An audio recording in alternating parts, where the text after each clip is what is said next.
My wife kicked me out after her son's lies. 3 weeks later, she asked if I'd reflected.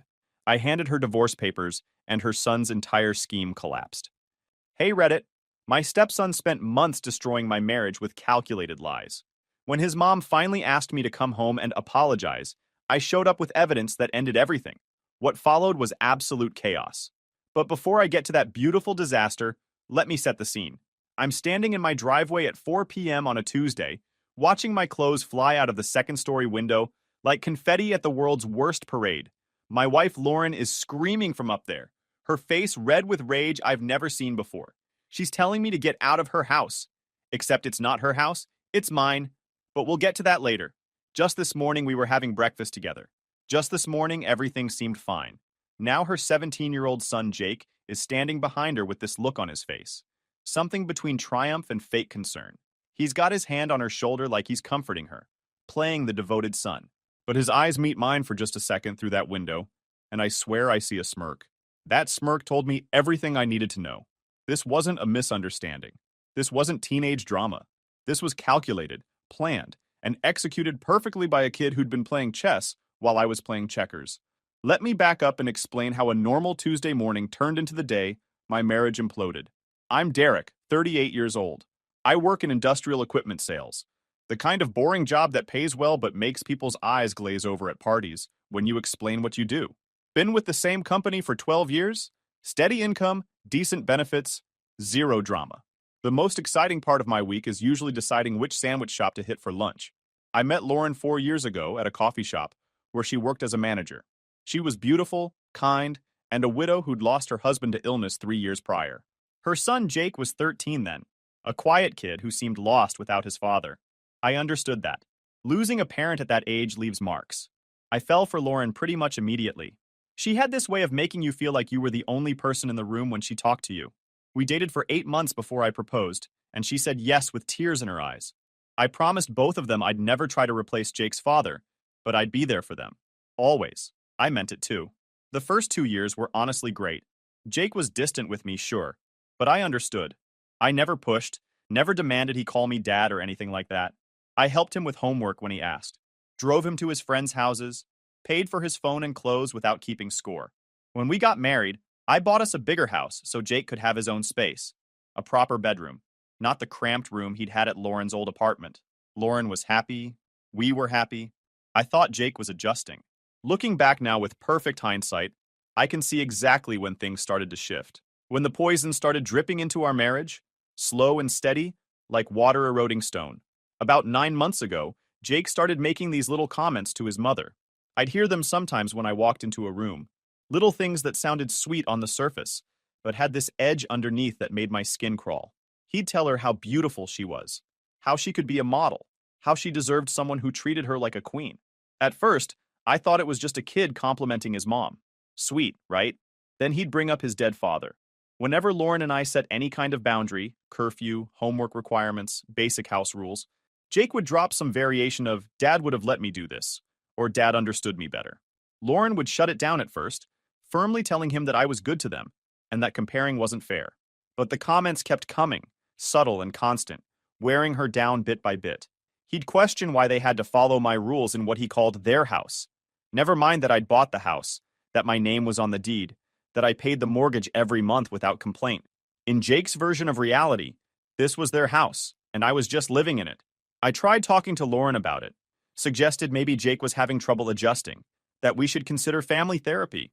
She waved it off as typical teenage drama and told me I was being too sensitive, but I noticed her looking at me differently sometimes, like she was studying me, searching for something, like Jake's words were planting seeds of doubt that were starting to sprout. Then about 4 months ago, things got weirder in a way that made me feel genuinely crazy. Jake would be this completely different person depending on whether his mother was in the room. When Lauren was around, he'd be laughing and joking with me, acting like we were buddies, calling me by my first name in this friendly way, asking about my day, seeming genuinely interested in my boring equipment sales stories. But the absolute second Lauren left the room, like the instant she was out of earshot, his face would go blank, completely neutral, like someone had flipped a switch and turned off his personality. I'd try to engage with him, suggest activities we could do together, and he'd give me flat one-word responses while staring at his phone. Then Lauren would come back and boom. Animated, friendly, Jake would reappear like nothing happened. I started feeling insane, like I was imagining the whole thing or reading too much into normal teenage moodiness. But the pattern was too consistent, too deliberate. This kid was performing for his mother and dropping the act the second she wasn't watching.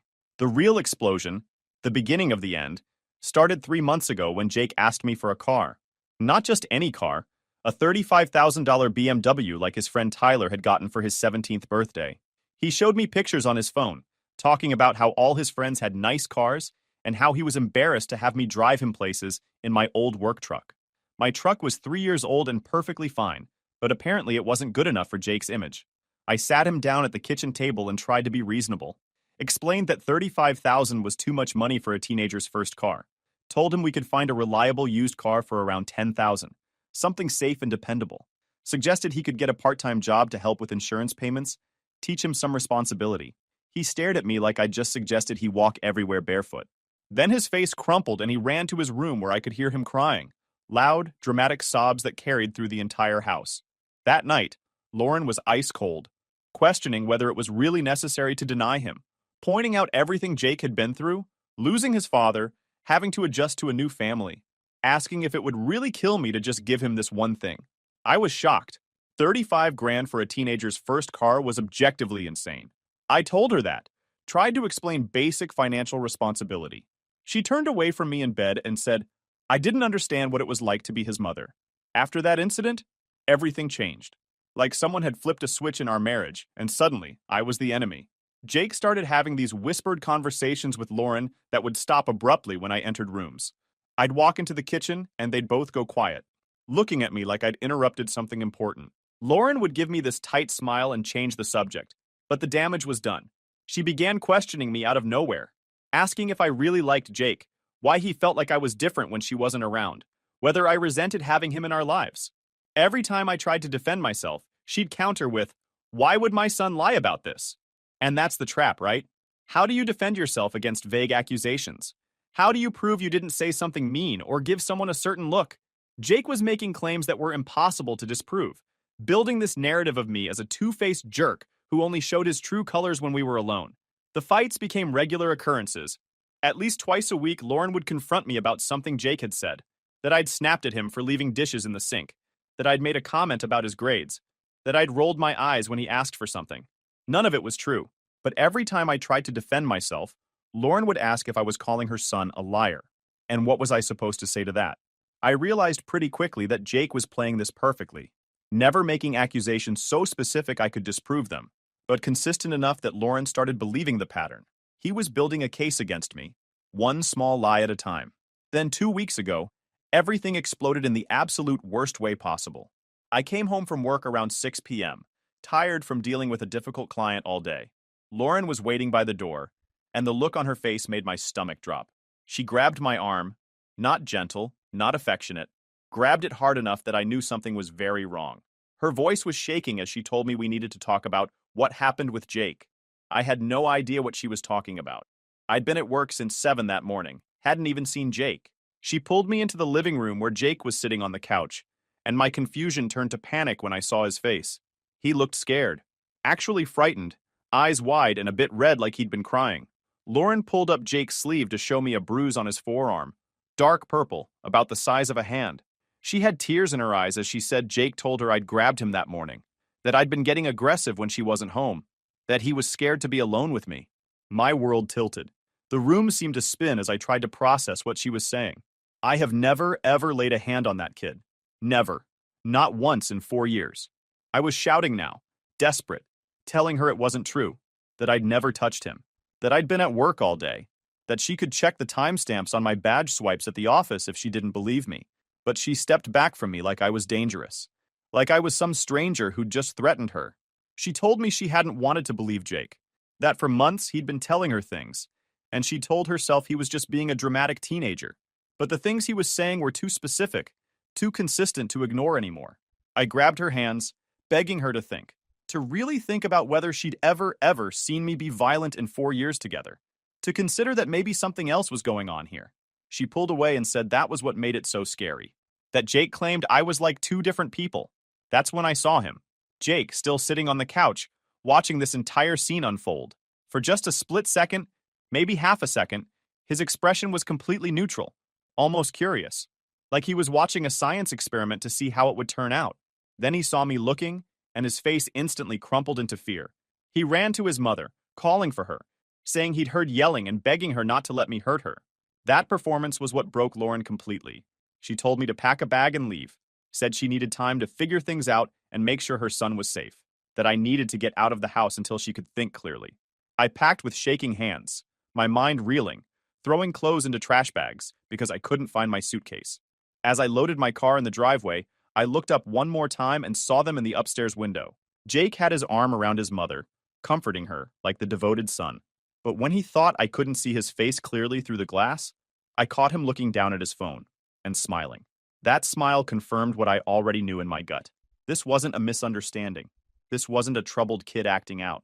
This was calculated, planned, executed.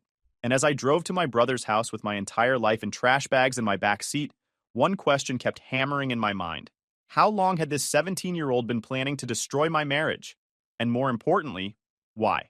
I spent the first week at my brother Dave's house in complete shock. Barely eating, barely sleeping, just replaying everything over and over like a broken film reel. Trying to find the moment I'd missed, the warning sign I should have seen. Dave kept telling me to fight back, to call Lauren, to make her listen. But what was the point? She'd already decided I was the monster in this story. No amount of talking would change that. I called her maybe 50 times that first week. Every single call went straight to voicemail. I texted her, begging for a chance to talk, to explain, to show her that something was very wrong with this situation. She never responded. By the second week, the shock started wearing off and something else took its place. Something cold and analytical. I started thinking about all those little moments over the past months, connecting dots I hadn't even known were there. Jake's perfect performance on the stairs. That split second of curiosity before he put on his terrified act. That was too smooth to be his first time. He'd practiced that. The bruise on his arm that appeared at the perfect time, right after our biggest fight about the car. Too convenient. Those whispered conversations with Lauren that stopped when I entered rooms. What had he been filling her head with all those months? I realized I needed help. Real professional help. Professional. Because if Jake had been manipulating this situation the whole time, I needed proof. Solid, undeniable proof. I called a lawyer first. A family law attorney named Patricia Thompson, who came highly recommended from a guy at work who'd gone through a messy divorce. She listened to my story without interrupting, taking notes on a yellow legal pad. When I finished, she looked at me seriously and asked one question. Do you own the house? I told her yes. I'd bought it before the marriage with my own money. My name was the only one on the deed. She nodded and said that was good, that it gave me leverage, but we needed to move quickly on divorce paperwork if that's what I wanted. I told her I wasn't sure yet. That part of me still hoped Lauren would come to her senses. Patricia gave me this sad smile and said, in my experience, when someone chooses to believe the worst about you without evidence, they've already made their choice. That hit me hard, but I knew she was right. Then I did something that felt crazy but necessary. I hired a tech consultant, a guy named Brandon who'd helped Dave's company recover data after a cyber attack. I explained the situation and asked if there was any way to legally access Jake's digital footprint. Brandon didn't seem surprised at all. Teenagers leave digital trails everywhere, he said. Social media, cloud storage, messaging apps. If he's been planning this, there's evidence somewhere. Question is whether we can access it legally. He explained that as a minor living in my house, technically still my house since I owned it, there were legal gray areas around accessing devices and accounts, especially if I could make a case for concern about his well-being. It felt invasive. It felt wrong, but I needed to know the truth. Let me look into your phone records first, Brandon suggested. See what we can pull from your family plan. No hacking required for that. It's your account. It took Brandon less than a week to find the first bombshell. He called me on a Thursday evening, his voice tense. You need to see this. Can you come to my office? I drove over immediately. Brandon had printouts spread across his desk.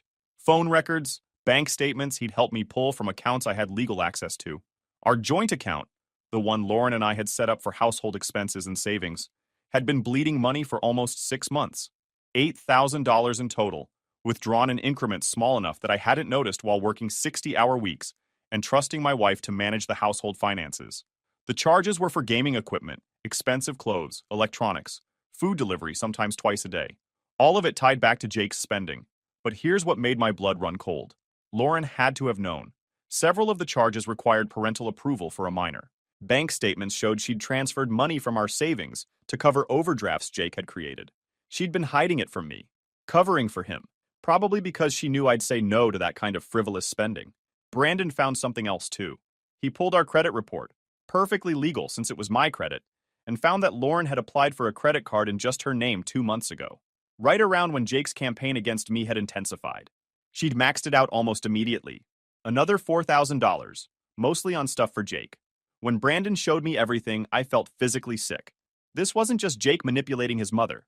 Lauren had been actively deceiving me too, choosing her son over our marriage and our financial future. There's more, Brandon said, pulling up something on his laptop. Your family phone plan includes cloud backup for all devices. Jake's phone has been backing up to your account this whole time. He showed me the data. Deleted text messages that had been automatically backed up before Jake erased them from his phone. Messages between Jake and his friends going back almost a year, talking about his plan. Mom's starting to doubt him, one message from 8 months ago said. Just gotta push a little harder, and the old man's gone.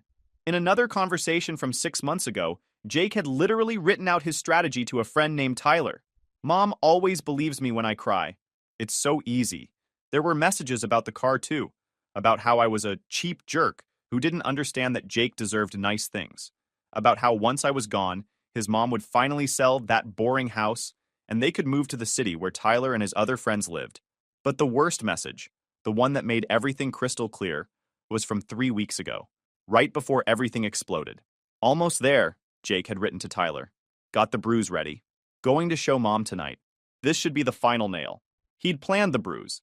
He'd deliberately hurt himself to frame me. I need you to see something else, Brandon said quietly, clicking on a video file. This was in his cloud storage, probably recorded by accident. Looks like he meant to take a photo but hit video instead. The video showed Jake in his bathroom, alone. He was looking at his forearm, then deliberately slamming it against the edge of the bathroom counter, wincing but doing it again, and again, until a dark bruise started forming. This better work, he muttered to himself in the video. I sat there watching this 17-year-old kid abuse himself to destroy my marriage, and I felt physically sick. What kind of person does this? What had I done to deserve this level of calculated cruelty? Brandon showed me more messages. Conversations between Jake and Tyler about their plan for after the divorce. Once they split, Mom will want to leave this boring town, Jake had written. She'll sell the house and we can finally move to the city where everything actually happens. Plus, without him around, she'll have more money to spend on me. It was all about money and location.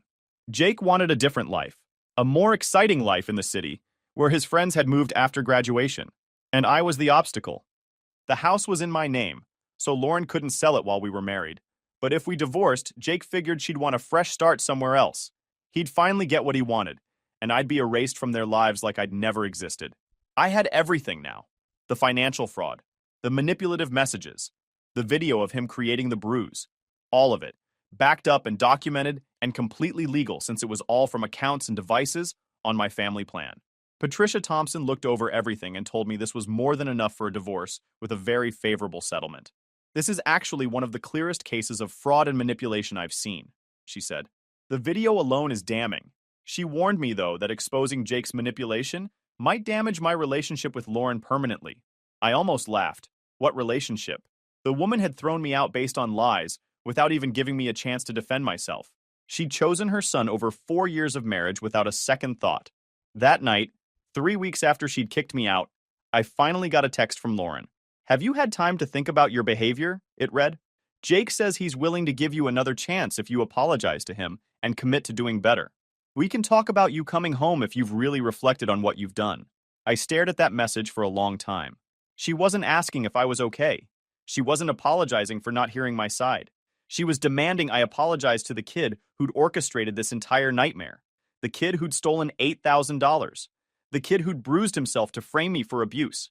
The kid who'd been planning my removal from their lives for almost a year. I texted back just 4 words, come over tomorrow, 3 p.m. She responded immediately. Does this mean you're ready to make things right? I didn't answer. Instead, I spent the rest of the night organizing all the evidence into a folder, printing out the messages, the bank statements, the credit card bills, everything. Brandon had even put the video on a USB drive for me. Tomorrow, Lauren was going to learn the truth about her son, and our marriage was going to end. There was no coming back from this. Lauren arrived at the coffee shop at exactly 3 p.m. I'd chosen this location deliberately. Neutral territory, public space, plenty of witnesses. I wanted her to see everything with other people around, so she couldn't make a scene or accuse me of intimidating her. I watched her through the window as she parked. She looked tired, thinner than I remembered, with dark circles under her eyes that makeup couldn't quite hide. For a moment, I felt a pang of something like the love I'd had for her. Then I remembered 3 weeks of silence. The accusations. The way she'd chosen to believe the worst of me without question. She walked in with this expression on her face, half hopeful, half nervous, probably expecting me to be broken and apologetic, ready to beg for forgiveness. The coffee shop was busy enough for privacy, but not so empty we were alone. I'd positioned myself at a corner table where I could see the parking lot through the window. She slid into the seat across from me with a cautious smile and immediately started talking about how she and Jake had been discussing things. How maybe if I was willing to go to therapy and work on my anger issues, we could find a way forward. I let her talk for about 30 seconds before I held up my hand to stop her. Then I slid a large manila folder across the table. She looked at it, confused, then back at me. "Open it," I said flatly. She hesitated, then picked up the folder with shaking hands. The first thing she saw was the divorce paperwork. Official, stamped by the courthouse, already signed by my lawyer. Her face went white. She looked up at me with genuine shock, starting to say, "We can work through—" "Keep looking," I interrupted. She flipped through pages. I watched her face change as she saw the bank statements, the credit card bills, the highlighted charges showing $8,000 of our money spent by Jake over 6 months. "I can explain," she started. "Keep going." Then she got to the printed messages. Jake's conversations with his friends where he'd laid out his entire manipulation strategy. I saw the exact moment she read the words her son had written about how easy it was to make her believe him. How the old man would be gone soon. Her hands started trembling. She kept shaking her head like she could deny what was right in front of her. "These can't be real," she whispered. "These could be faked." That's when I pulled out my phone and played the video. Volume low enough that only she could hear. Jake's voice came through clearly as he slammed his own arm against the bathroom counter over and over, creating the bruise he'd shown his mother. "This better work," his voice said from the phone. Lauren's face crumbled. She dropped the papers onto the table, her hand over her mouth, started mumbling about how he'd told her I grabbed him, how he'd cried, how he seemed so scared. "He played you," I said coldly. "For months, he systematically destroyed our marriage because he wanted you to sell my house and move to the city with him. It's all there in the messages." She was sobbing now, trying to keep quiet in the public space, her whole body shaking as she tried to process that her son had orchestrated this entire nightmare. "Why didn't you make me see?" she asked through tears. "Why didn't you tell me?" That question broke something in me. "I tried," I said, my voice hard. "I begged you to talk to me. I called you 50 times. You wouldn't even answer. You chose to believe Jake without evidence, without even asking for my side of the story. You threw me out of my own house based on lies." She reached across the table for my hand. I pulled back. "I was protecting my child," she said desperately. "What was I supposed to do?" "You were supposed to be my wife," I said, my voice rising slightly before I caught myself. "You were supposed to give me the benefit of the doubt after 4 years of marriage. You were supposed to ask questions, demand proof, something. But you didn't. Because deep down, you'd already chosen Jake over me. The truth hung in the air between us. She'd made her choice weeks ago, maybe months ago, when Jake's whispered poison first started working on her. I was just collateral damage." That's when the coffee shop door slammed open with force. Jake walked in. He'd apparently been waiting in the car outside and couldn't stand not knowing what was happening. He spotted us immediately and stormed over, his face red with anger. "What are you doing to my mom?" he demanded loudly enough that other customers looked over. Then he saw the papers scattered on the table. His expression changed for just a second, real fear flashing across his face before he tried to recover. "Whatever he's telling you is a lie," Jake said quickly to his mother. "He's trying to turn you against me. This is exactly what I warned you about."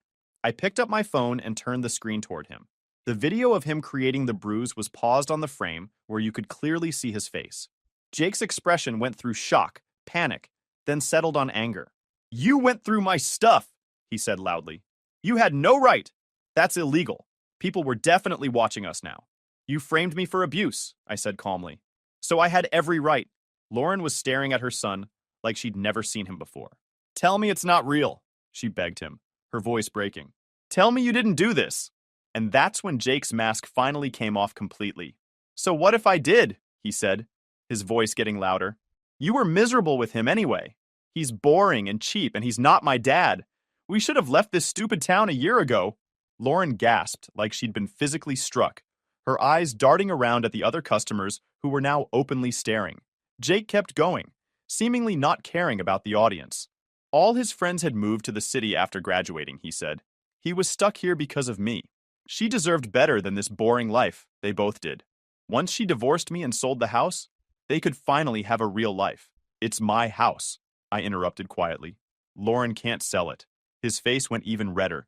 He started talking about lawsuits, about how his friend's mom had gotten half of everything in her divorce, about how there were laws. That's when I saw it. The moment Lauren finally understood what her son had become. Right there in the middle of a crowded coffee shop, she whispered, You destroyed my marriage for money and a change of location? You made me believe my husband was abusing you so we could move to be near your friends? Jake tried to backtrack, suddenly aware of all the people watching. Started stammering that it wasn't like that he just wanted them to be happy together, without me ruining everything. I cut through it all. You have 30 days to find a place, I said firmly but quietly. It's stated in the divorce papers. After that, I'm taking back my house. Lauren looked at me with such devastation. Please, she begged, give me time to process this, to fix what's broken. But I was done. There's nothing to fix, I said. You chose to believe I was a monster without evidence. You let your son manipulate you for months and never once questioned it. Even now, knowing the truth, you're asking me for another chance. But you never gave me a first chance. She broke down completely, sobbing into her hands, while Jake stood there with his arms crossed, looking defiant and angry, even though his entire scheme had collapsed around him. I looked at them, this mother and son who destroyed my trust in my marriage, and felt nothing but emptiness where love used to be. I stood up from the table, gathered my copy of the divorce papers, and told them again, 30 days, then you're out of my house. Lauren tried to grab my arm. I pulled away gently and walked toward the exit. Behind me, I could hear Lauren's sobs, and Jake starting to argue with her, his voice rising again, as he probably tried to spin this somehow. Make it my fault. I walked out of that coffee shop, got in my car, and through the window I could see them still at the table. Lauren with her head in her hands, crying while Jake gestured angrily, probably still blaming me for everything even as the evidence of his manipulation sat right there in front of them. A month later, my lawyer called to confirm they'd moved out on time. They'd found a small 2-bedroom apartment across town, nothing like the house they'd left behind. Patricia mentioned that Lauren had tried to fight for some financial settlement, but she had no legal ground to stand on. The house was mine before the marriage, bought with my money, and she'd been complicit in the theft of $8,000 from our joint account. Dave told me through mutual friends that Lauren was devastated, barely functioning at work, that Jake was making her life miserable, blaming her for not moving faster, for not selling the house somehow, for ruining his plan. Their relationship was apparently strained to the breaking point. Jake was treating her with the same manipulative contempt he'd shown me, now that his scheme had failed, and he was stuck in the same boring town he'd tried so hard to escape. Part of me felt sad about it sometimes, late at night when my house was too quiet, and I'd remember the good times before Jake's poison had taken root. But mostly I felt relief, like I dodged something that would have eventually destroyed me completely. You can't build a marriage with someone who doesn't trust you, and you can't love someone who'll throw you away the moment it becomes convenient. I'd learned the hardest lesson of my life, one that cost me 4 years and a marriage I thought would last forever. YouTube just dropped this new hype feature. If you're hooked on this story, smash that hype button. It tells YouTube this video deserves to blow up, and it keeps even crazier stories coming your way.